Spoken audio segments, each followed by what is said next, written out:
4:4-8. Ikaw ang aking hari at aking Diyos na nag-utos ng kaligtasan para kay Jacob. Sa pamamagitan mo'y itutulak namin ang aming mga kaaway. Sa pamamagitan ng iyong pangalan ay tatapakan namin ang mga sumasalakay sa amin. Sapagkat hindi ako magtitiwala sa aking pana, ni ililigtas man ako ng aking tabak. Ngunit iniligtas mo kami sa aming mga kaaway, at ang mga napopuot sa amin ay inilagay mo sa kahihiyan. Sa pamamagitan ng Diyos ay patuloy kaming nagmamalaki, at sa iyong pangalan magpakailanman ay magpapasalamat kami.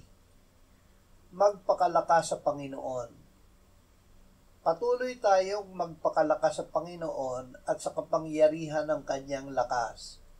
Isuot natin ang buong kasuotang pandigma ng Diyos upang tayo'y makatagal laban sa mga pakana ng diablo.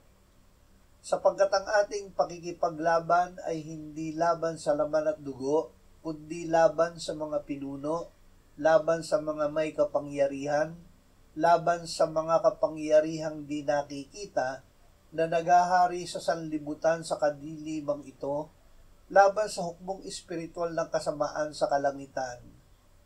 Kaya't kunin natin ang buong baluti ng Diyos upang tayo'y makatagal sa araw na masama, at kung magawa na natin ang lahat ay tumayong matatag.